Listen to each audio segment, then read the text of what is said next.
Wow, this is sparky. Hey, it's me, Ciscoe Morris. Here's what's coming up on Gardening with Ciscoe. We're planting a fall container that's kinda haunting. Plant some light in your garden for these long fall nights. Learn the story behind these prehistoric trees and make an easy soup that will warm you on a cold day. All this and more coming up on Gardening with Ciscoe.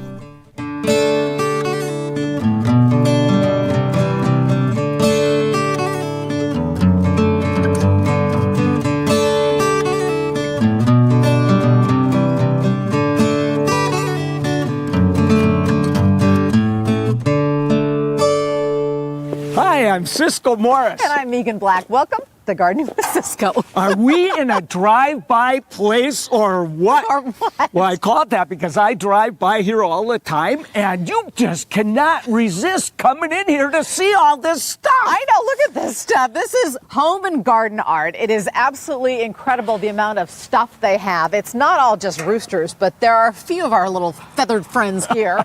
Absolutely incredible. I don't know. I think you need one of these in your yard. I do, and I saw a pig back there. I gotta have him. Yeah, no doubt. But before we go shopping for a little art, we need to plant a fall pot that'll take you into Halloween and beyond.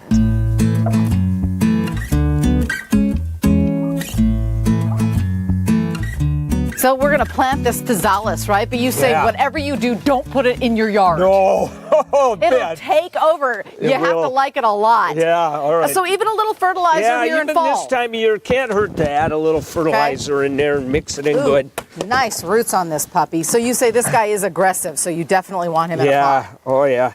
And it's good we're leaving the stake on there, Meeghan, because it'll keep him upright. That'll keep him upright. Look at this guy. Oh, I love Isn't he cool? These carokias are from New Zealand. He kind of looks almost wicked. You know? Yeah, it's so fun. And then a little mum for color. Oh, okay, great. Yeah, that carokia will add a nice touch, We don't have anything with real broad leaves, but that adds a fine touch that we don't often get in here. So that'll be a nice addition.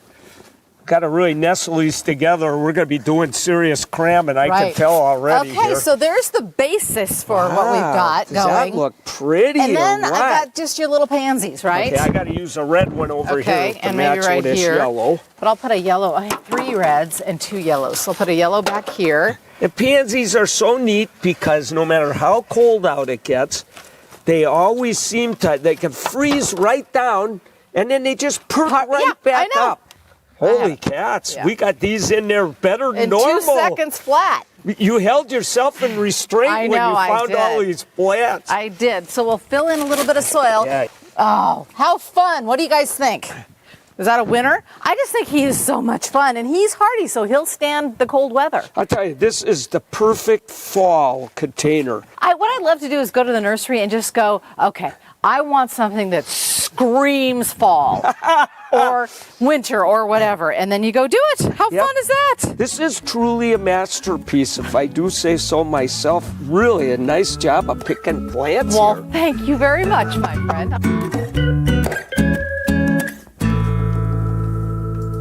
This place is like a zoo, Ciscoe. A peacock, a donkey, a goat, and we haven't even gone inside yet. Don't forget the alligator. I won't.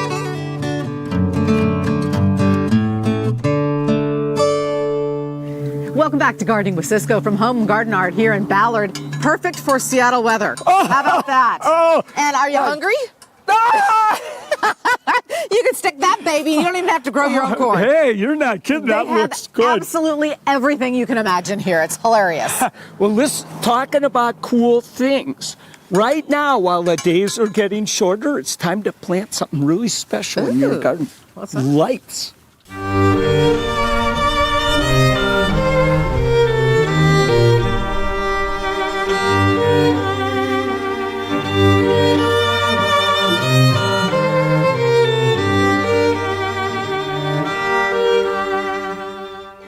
Tom Lang, lighting expert.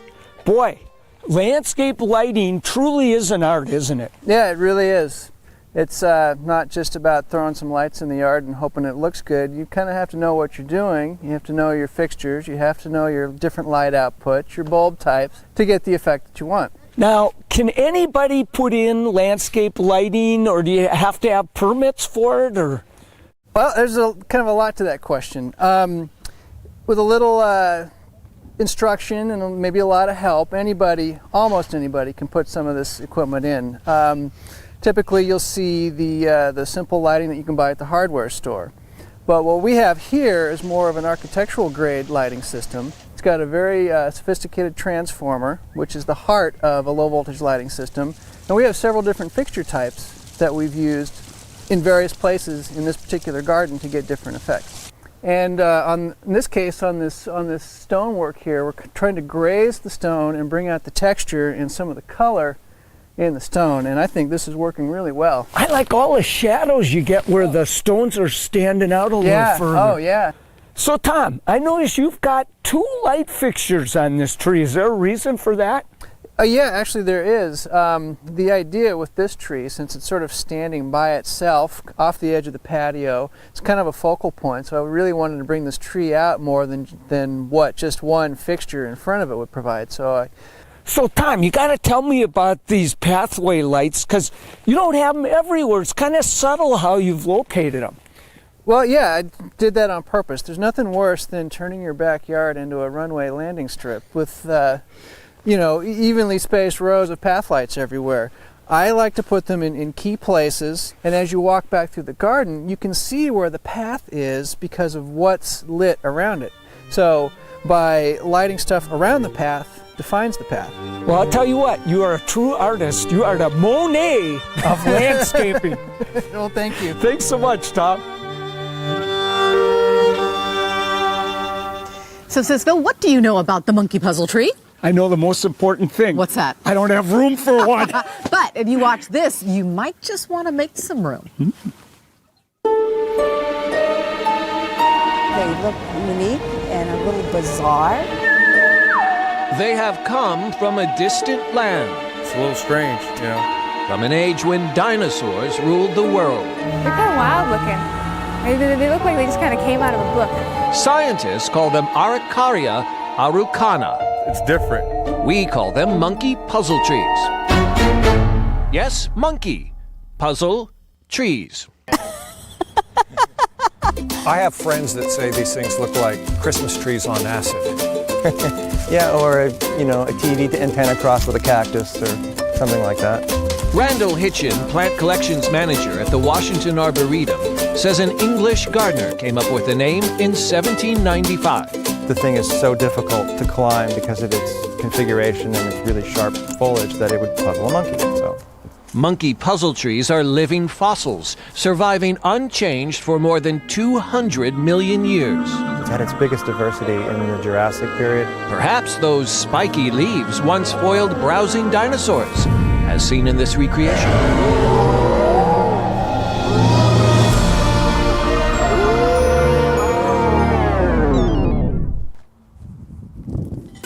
Today, trees 100 feet tall and 1,000 years old can be found in the Chilean Andes.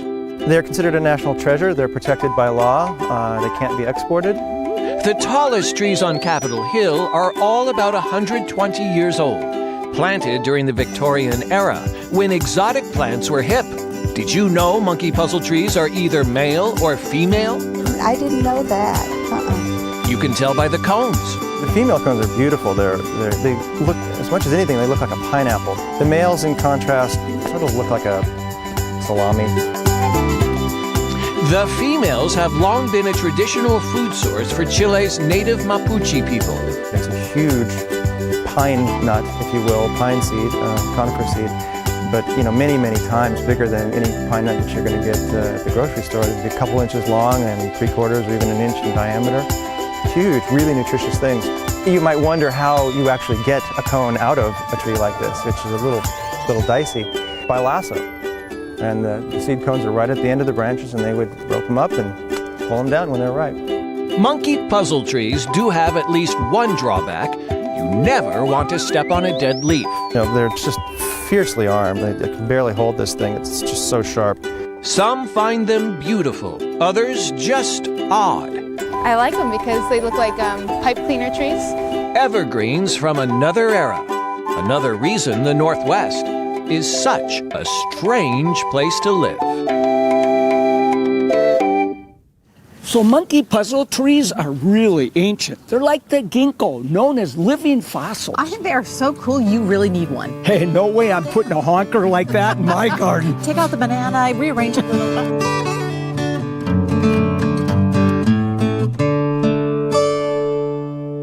Welcome back to Gardening with Ciscoe from Home and Garden Art in Ballard.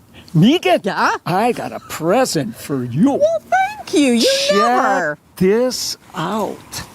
Beans? Yes, it's beans. This is all you need to make the most cozy, delicious soup you've ever had in your life. Well, it's good.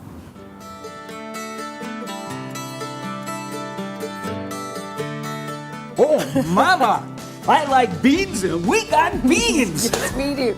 Beans and greens. And greens. Yes, exactly. So what And we're doing veggies. and veggies. So what we're doing is we're taking a tour through our bulk department and we're making a nice cozy soup for the autumnal season. Yeah. So what I wanted to show you, look at this amazing little display here. So I just picked a few. I layered them up in a pint jar. Ooh, I like like to do that. this for gifts, you know, for Christmas and stuff. I make my own little herb blend and I tuck it on top, put a little lid on and stuff.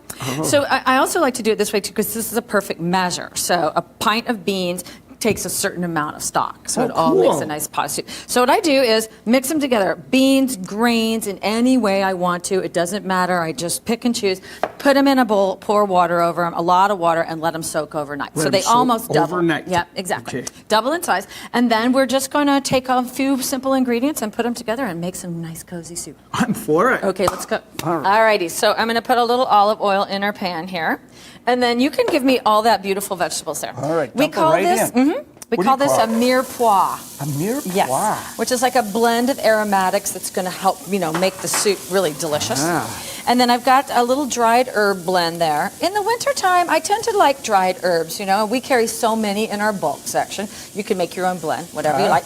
And then the key to working with dried herbs is you want to add them at this stage in the cooking process. You want them to go into the hot oil so it blooms the flavors. You don't want to just dump dried herbs into the liquid while it's simmering. Give them a chance to bloom out and develop the flavors.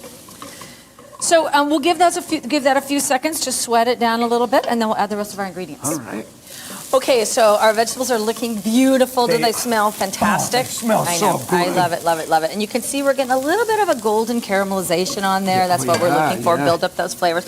And this is going to simmer for another 45 minutes or so. So we don't really need to get them super tender. They'll tenderize as they cook. So now we'll go ahead and put our beans and our grains in. I've drained all of the soaking water off, so you can go ahead and just put those in. Okay, in you go, little guys. Love all these colors. baby. Oh my gosh. Oh. Later we'll have a test to see how many of these beans you can name. Okay. Bean ID. I'm going to pass. And then I'm going to put in 2 quarts of stock. Okay. And just any flavorful stock that you love will work fine.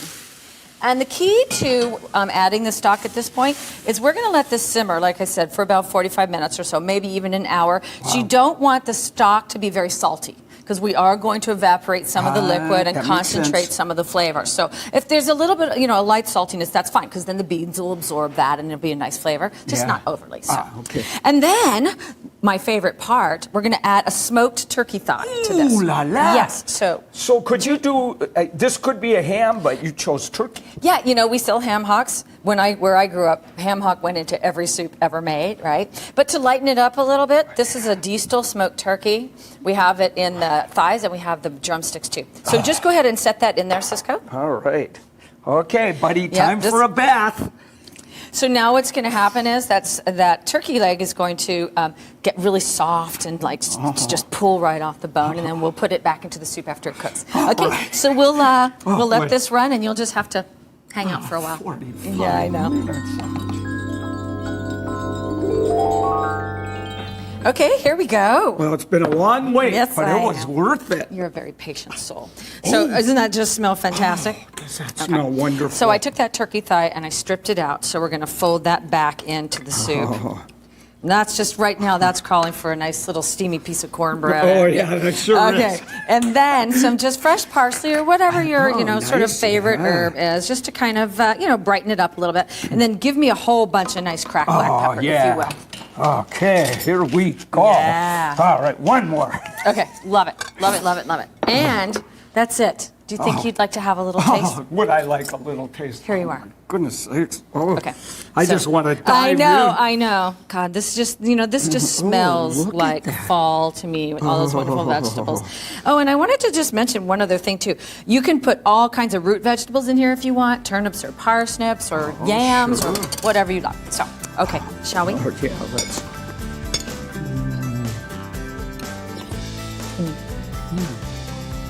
Isn't that fun? Oh, it is delicious, and I feel cozy. Nice. So now, this makes a lot more sense. Yeah. Hey, Lynn says all you got to do is soak these overnight, add 2 quarts of a good stock, and you are on your way to a cozy, delicious soup. Thanks.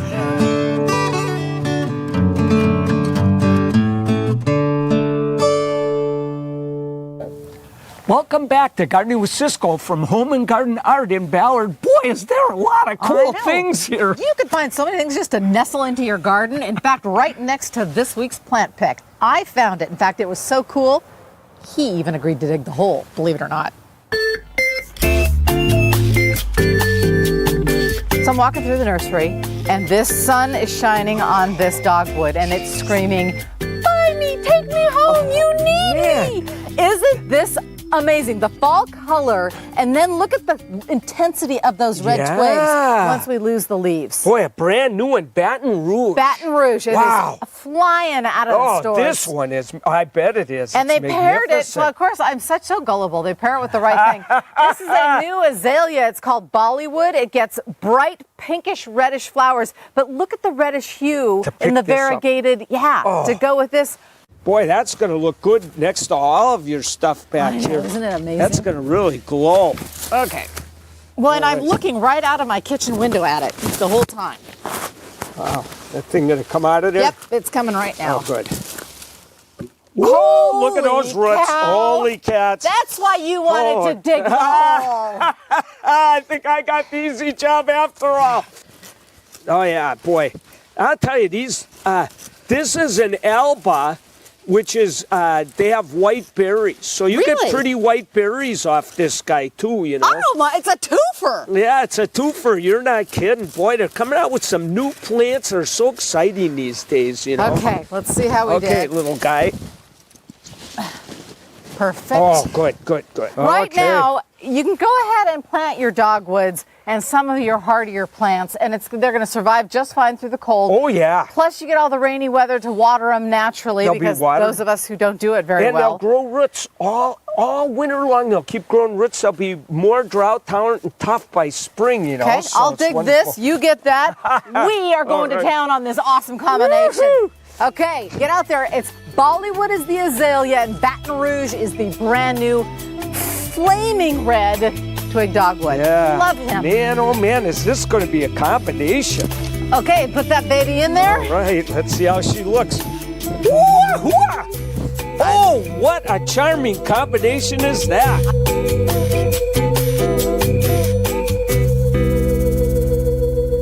Without a doubt, Baton Rouge is an awesome red twig dogwood. It is awesome, but so is my news. What? Oh la la. I got into the shop with Jim Honold, the owner of the place. He showed me how to use a plasma torch. I made my own art. Dangerous.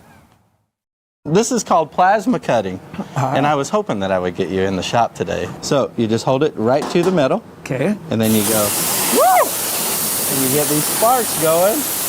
Can you I want to give it a try? I want to try it. Okay. Yeah, oh la la. Here goes. Okay. Whoa. There you go.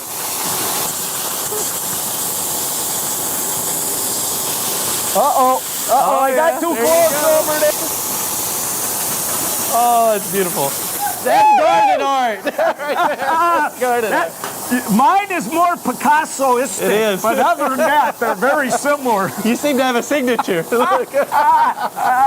Wow, this is too fun? fun. Man, oh man, thanks. Absolutely. I thought that'd be a blast. Please, Picasso at work here. Kids, don't try that at home. And the building's still standing. Nice job. Hey, if you want to come and visit the Home and Garden Art in Ballard, we'll put a link at king5.com. Yeah, and everybody, come on down. You may find something just incredible for your garden. I found a pig for your garden. You're going to love it. Pig? I like frogs. Bye, everyone. Bye. Where's the frog you said you found?